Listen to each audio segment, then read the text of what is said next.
What's really amazing is that the rest of us sat by, and by rest of us, we mean, I don't know, the American business community that now has found its moral voice as of yesterday. Every elected leader in America sat by and let people say crap like that on television, justifying violence, the murder of a lot of people, as if it was totally normal. Yeah, it's totally fine.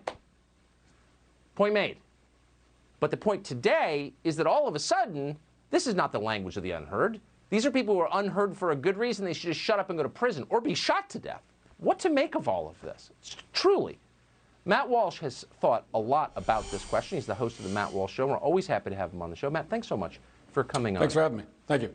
Sorry, lost control there for a second. But I put a finer point on this that I'm capable of doing. What are we looking at?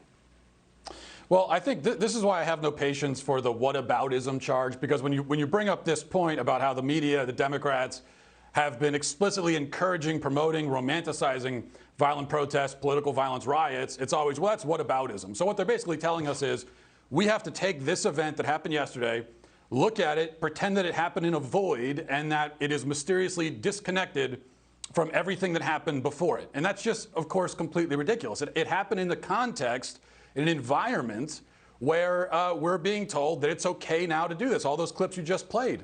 So the people that did this riot, they heard the same thing. They heard this from the media. And so I think a lot of them said, well, okay, if this is okay now, if this is an effective way to get our point across, and oh, by the way, if it works to do this, if we'll get what we want by doing this, then why shouldn't we do it? And all the, the arguments from the left that, well, that was totally different because in this case, they're attacking a government building, whereas before they were just burning down private businesses. Yeah.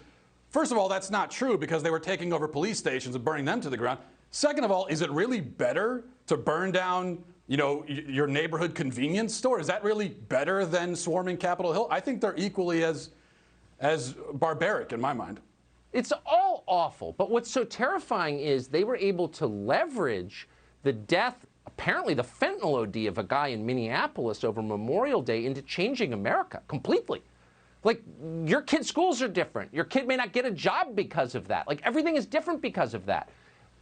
Why will they not leverage what happened yesterday to change American life still more to your disadvantage? And I'm serious. Well, and they will, and that's part of the point. I think this is something that people on the right need to understand. First of all, we shouldn't be participating in riots because they're destructive and stupid. Yes, and I agree. If you want to make all the bad things a lot worse, then a riot is a great way to do it.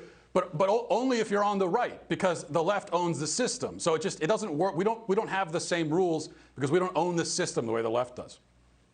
I don't think we can put up with the elimination of the Bill of Rights. That's got to be the line. Matt Walsh, I hope you will come back often. Thank you. Thank you.